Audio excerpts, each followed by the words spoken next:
My name's Janet, and I've got a story to tell you. I'd been married for 30 years now, but let me take you back to the beginning. I grew up with a dad who knew how to make things happen. He ran his own factory, building affordable homes for folks who needed them. When I met Tom, I thought I'd found my happily ever after. We got married young, and my dad, being the generous guy he was, gave us a house as a wedding gift. 2 years into our marriage, I had my son, Jake. I threw myself into being a mom, giving Jake all the love and attention I could. One day, when Jake was about 3, I brought up the idea of going back to work. Tom wasn't having it. "Janet, we've talked about this," he said, not even looking up from his newspaper. "Jake needs you here. Your job is to take care of our son and keep this house running." That's what we agreed on, remember? I didn't remember agreeing to that, but I nodded anyway. It wasn't worth the fight. As the years went by, Tom grew more and more frustrated with his job. He was a sales manager, but he wanted more. One night, he came home in a foul mood, slamming doors and muttering under his breath. "What's wrong?" I asked, following him into the kitchen. He whirled around, his face red with anger. "What's wrong? I'll tell you what's wrong. I'd been busting my ass at that company for years, and they passed me over for promotion again. Some young hotshot got it instead." I tried to comfort him, but he brushed me off. Then, his eyes lit up with an idea. "Your dad," he said, grabbing my shoulders. "Your dad could give me a job. A good one. You could talk to him, couldn't you?" I hesitated. My dad had always kept his business and family separate. But the look in Tom's eyes, I couldn't say no. "I'll talk to him," I promised. And I did. It took some convincing, but Dad agreed to give Tom a chance. I thought it would solve all our problems. Boy, was I wrong. Things were good for a while. Tom was making good money, and he seemed happier. But my life was poisoned by Tom's mother, Martha. The first time she showed up unannounced, I was elbow-deep in laundry. The doorbell rang, and there she was, all fake smiles and judgmental eyes. "Janet, dear," she cooed, pushing past me into the house. I was in the neighborhood and thought I'd stop by. "You don't mind, do you?" Before I could answer, she was in the living room, running a finger along the coffee table and skiing at the dust. "Oh my," she said, shaking her head. "You really should keep things cleaner, dear. My Tommy deserves better than this." I gritted my teeth and forced a smile. "I was just about to clean, actually. Can I get you something to drink?" She waved her hand dismissively. "No, no. I'll make my own tea. You get back to your, whatever it is you do all day." That was just the beginning. Martha became a regular fixture in our lives, always dropping by unannounced, always criticizing. I tried talking to Tom about it, but he always took her side. Life went on like that for a while. I'd wake up, get Jake ready for school, clean the house, cook meals, and deal with Martha's surprise visits. Then came the night that changed everything. Tom burst through the door, his face twisted with rage. I was in the kitchen, fixing dinner, and nearly dropped the plate I was holding. "Tom, what's wrong?" I asked, setting the plate down carefully. He stormed into the kitchen, slamming his briefcase on the counter. "Your father," he spat, "is a tyrant and a despot. He humiliates people and uses them like they're nothing." I was shocked. My dad had always been kind and fair, at least as far as I knew. "What are you talking about? What happened?" Tom paced the kitchen, his hands clenched into fists. "I stood up for an employee today. Someone your father was treating unfairly. And you know what he did? He fired me. Just like that." My mind was reeling. This didn't sound like my dad at all. There must be some mistake. "Let me talk to him. I'm sure we can sort this out." "No," Tom roared, making me flinch. "You're not talking to him. You're not talking to any of them ever again. As far as we're concerned, your parents don't exist anymore. Do you understand me?" I nodded mutely, too stunned to argue. Tom had never spoken to me like this before, and it scared me. From that day on, our lives changed dramatically. Tom found another job and started earning well again, but he was different. Colder, more controlling. He forbade me from contacting my parents, and even Jake wasn't allowed to see his grandparents anymore. Years passed. Jake grew up, a quiet, thoughtful boy who seemed to sense the tension in our home. When he got accepted to a college in another city, I was both proud and heartbroken. Proud of my son's achievements, but devastated to lose the one person who made my life bearable. After Jake left, things got worse. Tom and Martha became more demanding, more belittling. They treated me like a servant, constantly criticizing and ordering me around. One afternoon, Martha barged in as usual. "Janet," she barked, "I need you to take me shopping. And then you're going to cook dinner for me and my friends. We're having a little get-together tonight." I was exhausted, having spent the morning scrubbing the house from top to bottom. "Martha, I'm really tired. Can we do this another day?" She looked at me like I was something she'd scraped off her shoe. "Tired? You sit around this house all day doing nothing. Now get your purse, we're leaving in 5 minutes." I wanted to argue, to stand up for myself, but years of submission had worn me down. I got my purse and followed her out the door, hating myself for my weakness. When Tom came home that night, he was furious to find the house in disarray and no dinner ready. "What have you been doing all day?" he demanded. "This place is a mess, and where's my dinner?" I tried to explain about Martha's demands, but he wouldn't hear it. I went to bed that night feeling worthless, wondering how my life had come to this. Little did I know, things were about to take an even more dramatic turn. As the years passed, my life became a suffocating routine of servitude. Tom and Martha, his mother, seemed to take pleasure in belittling me at every turn. I was nothing more than their personal maid, cook, and punching bag for their frustrations. "Janet, these dishes aren't clean enough," Tom would bark, inspecting a plate with exaggerated disgust. "Do them again. And this time, try to be less useless." Martha was no better. She'd sweep into our house unannounced, her critical eyes taking in every imperfection. "Oh dear," she'd say with a dramatic sigh, "I don't know how my Tommy puts up with such a slovenly home.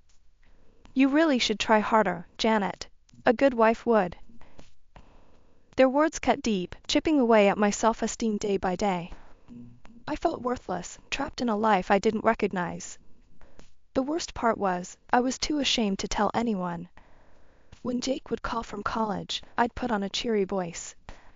It was easier to pretend when Jake came to visit.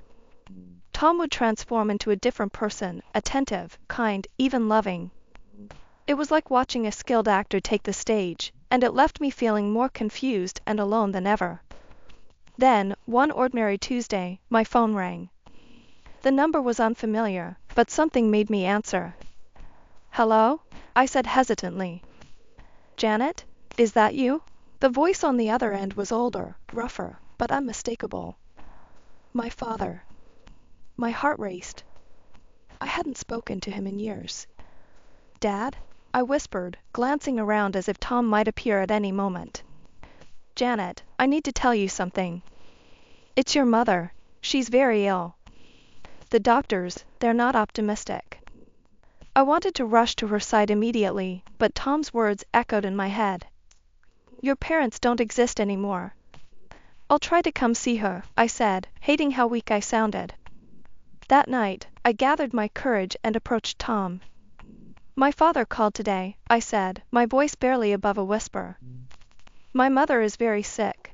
I'd like to visit her." Tom's face darkened. "Absolutely not. We'd been over this, Janet. They're not part of our lives anymore." I retreated, tears stinging my eyes. That night, I cried myself to sleep, feeling more alone than ever. Despite my worry and guilt, I decided not to argue with Tom. I didn't go to see my mother. A year passed, filled with regret and anxiety. Then, another call came. "Janet," my father's voice was hollow this time. Your mother, she's dying. The doctors say it's a matter of days now. This time, I couldn't stay silent. I approached Tom again, desperation in my voice. Please, Tom. My mother is dying. I need to say goodbye. Tom glared at me, his jaw clenched. After what felt like an eternity, he spoke. Fine, he spat. One day. That's all you get. Relief washed over me, mixed with a sadness so deep it threatened to overwhelm me. I called Jake immediately. Jake, honey, I said when he answered, trying to keep my voice steady. Your grandmother is dying. I'm going to see her tomorrow. Will you come with me? There was only a moment's pause before Jake replied. Of course, Mom. I'll be there. The next morning, Jake and I drove to my parents' house. My heart was pounding as we walked in. The house smelled of disinfectant and sadness. My mother lay in a hospital bed in the living room, looking small and frail. When she saw me, her eyes lit up. Janet, she whispered. My baby girl. I rushed to her side, taking her hand in mine. Mom, I'm so sorry. I should have come sooner. Can you ever forgive me? She smiled weakly. There's nothing to forgive, sweetheart. You're here now. We talked for hours. I introduced her to Jake, now a grown man she barely knew.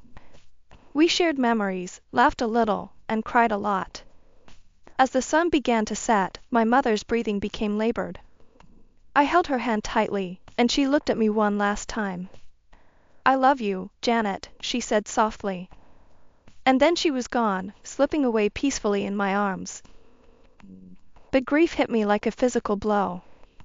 I cried until I had no tears left, Jake's comforting arm around my shoulders. When I finally looked up, I saw my father standing in the doorway, his face a mask of pain. I went to him, and we held each other, sharing our sorrow. In that moment, I realized how much he'd aged, how lost he looked, without my mother by his side. I'm staying for a few days, Dad, I said. To help with everything.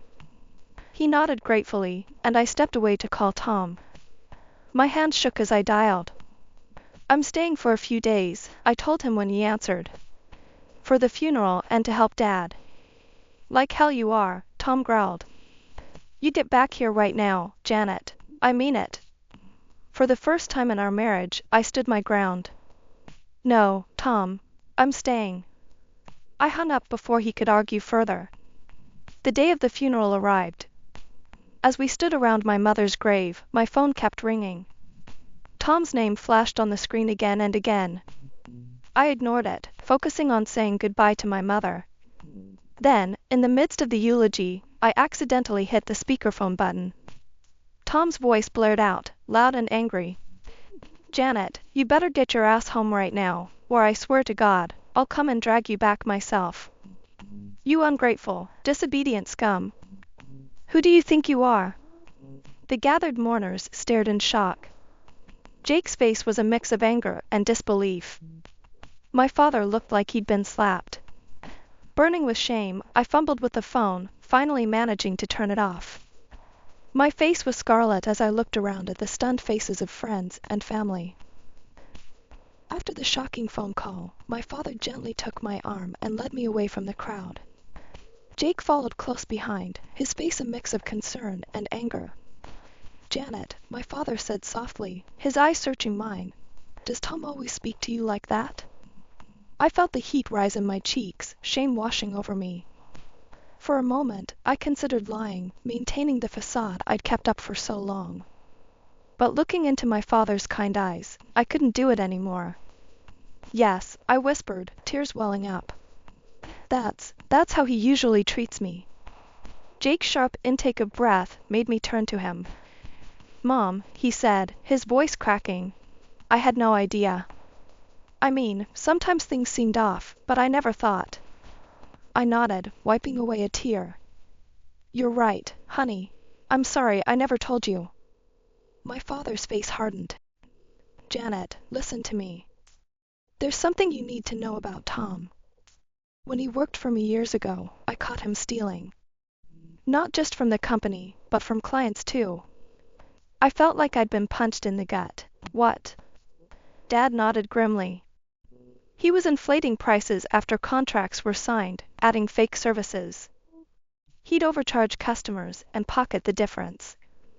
My mind reeled. All these years, Tom had painted himself as the victim, and I'd believed him. I'd cut off my own parents because of his lies. There's more, my father continued. I recently heard from a friend that Tom's current company is under investigation. They've already found discrepancies and violations. I'd bet my last dollar Tom's behind it all. The pieces were falling into place, years of manipulation and deceit becoming clear. I felt sick to my stomach. Just then, my phone rang again. Tom's name flashed on the screen. With shaking hands, I answered and put it on speaker. Janet, if you don't come home right now, we're through. You hear me? Divorced. Tom's voice was shrill with anger. My mother's birthday is tomorrow, and we're celebrating at our house. You better be here to organize everything and prepare the food. Don't you dare embarrass me. Before I could respond, my father leaned in, a wolfish grin spreading across his face. Don't worry, Tom. Janet will be there. And so will I. We've got a few things to discuss. Jake stepped forward, his jaw set. Count me in too, Mom. It's time we had a family meeting. The day after my mother's funeral, Dad, Jake, and I drove to my house. My stomach was in knots, but I felt stronger with them by my side. As we pulled up, I saw several cars parked outside. We walked in to find the living room full of people. Martha's friends were gathered around, chattering and laughing. Martha herself sat in the center like a queen holding court. When she spotted me, her face twisted into a scowl. Well, look who finally decided to show up, she sneered. You're late. My guests need to be served. Before I could respond, she snatched a rag from the table and threw it at me. Make yourself useful and wipe down the table. Now. I caught the rag reflexively, years of obedience kicking in. But then I heard my father's voice, low and dangerous. How dare you speak to my daughter that way, he growled, stepping forward. Martha laughed, a harsh, mocking sound. Your daughter? Please. Janet is married now. We're her family, not you. Now get out of our house and stop ruining my birthday. My father's face reddened. Your house? I think you're mistaken, Martha. I own this house. I gave it to Janet as a wedding gift. And I'm telling you all to leave, now. The room fell silent. Martha's mouth opened and closed like a fish out of water. Just then, Tom walked in, his face darkening as he took in the scene. Janet, he snarled. What's going on here? Take your father and get out. You're ruining Mother's party. Something snapped inside me. Years of pent-up frustration and anger came pouring out.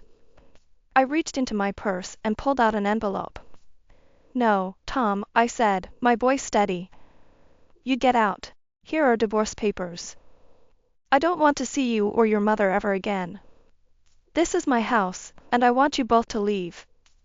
Tom's face went pale, then red with rage. But before he could speak, I turned to the guests and told them I'd been treated like a servant in my own home, for years. Jake confirmed every word I said. The guests shifted uncomfortably, murmuring among themselves. I saw looks of sympathy, shock, and in some cases, dawning understanding. Get out, I repeated, looking directly at Tom and Martha. All of you, please leave. To my surprise, Martha's friends started gathering their things. A few even muttered apologies as they hurried past. Tom and Martha stood frozen, disbelief etched on their faces. This isn't over, Tom hissed as he finally moved towards the door, practically dragging his mother with him. As the door closed behind them, a profound silence fell over the house. Then, slowly, I felt a smile spread across my face. For the first time in years, I felt free. In the weeks following the confrontation at my house, life became a whirlwind of legal meetings and paperwork. I'd barely had time to process everything when news broke about Tom's company. The audit had been completed, and the results were damning. Just as my father had suspected, Tom's fraudulent activities were exposed. The evidence was overwhelming, and Tom was convicted. The judge's words still ring in my ears. You will no longer be permitted to hold any senior positions in any company.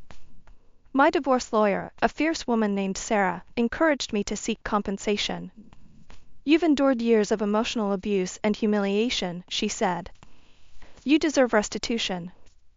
I was hesitant at first, but Jake and Dad urged me on. In the end, the court agreed. Between the criminal charges and the divorce settlement, Tom found himself buried in debt. It was a strange feeling, knowing the tables had turned so completely. With the divorce finalized and the legal battles behind me, I decided it was time for a fresh start. I sold the house. Too many painful memories lingered there. Dad insisted I move in with him. But the biggest change came when Dad invited me to work with him. It's time you learned the family business, he said one morning over coffee. What do you say? I was terrified at first. I'd been out of the workforce for so long, and Tom's voice in my head kept telling me I was useless. But Dad was patient and encouraging. He showed me the ropes, explained the intricacies of running the affordable housing business he'd built. To my surprise, I took to it like a duck to water. Years of managing a household translated well to project management. My empathy helped in dealing with clients and employees alike. Dad beamed with pride every time I successfully closed a deal or solved a tricky problem. 3 years flew by. Then, on a crisp autumn morning, my world shifted again. Dad passed away in his sleep, peaceful and painless. The grief was overwhelming, but this time I wasn't alone. I had Jake, I had friends, I had a life of my own. As we sorted through Dad's affairs, we discovered he'd left everything to me, the business, the house, all of it. I sat in his office, now mine, looking at the photos on the wall. Mom and Dad on their wedding day. Me as a little girl. Jake's graduation photo. And a new one, Dad and me at the ribbon cutting of our latest housing project. You've made me so proud, he'd said that day. You're going to do great things, Janet. Sitting there, I made a silent promise to him.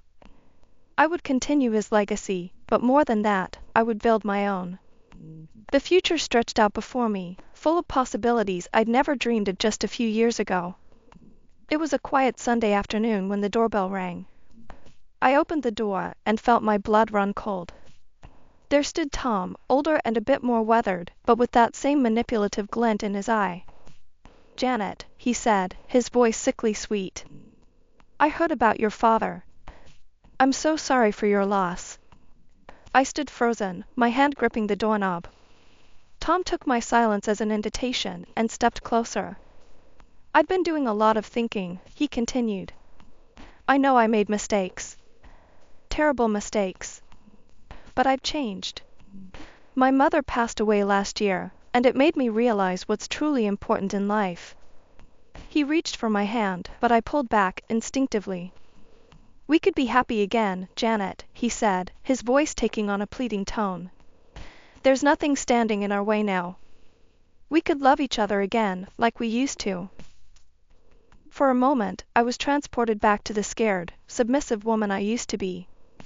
Then, something bubbled up inside me, a laugh. It started small, but grew until I was doubled over, tears in my eyes. Tom's face contorted in confusion, then anger. What's so funny? He demanded. I straightened up, wiping my eyes. You are, Tom. The fact that you think you can waltz back into my life after everything you've done. The fact that you haven't changed at all. His face darkened. Now listen here, Janet. No, you listen, I cut him off, my voice steady and strong. Get out of my house.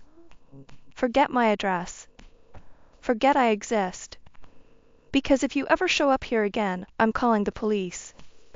To drive my point home, I pulled out my phone and started dialing. Tom's eyes widened in disbelief. This wasn't the meek Janet he remembered.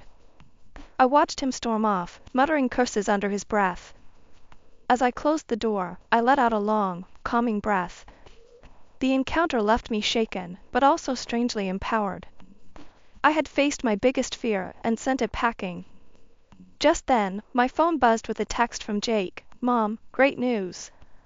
Sarah's pregnant. You're going to be a grandmother." Joy surged through me, washing away the last remnants of my encounter with Tom. Jake got married 2 years ago, and his wife was a wonderful woman. I called Jake immediately, and we spent an hour excitedly discussing nursery colors and baby names. A few months later, Jake and Sarah moved back to town.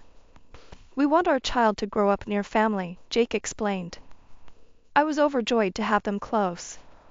Together, we threw ourselves into the family business.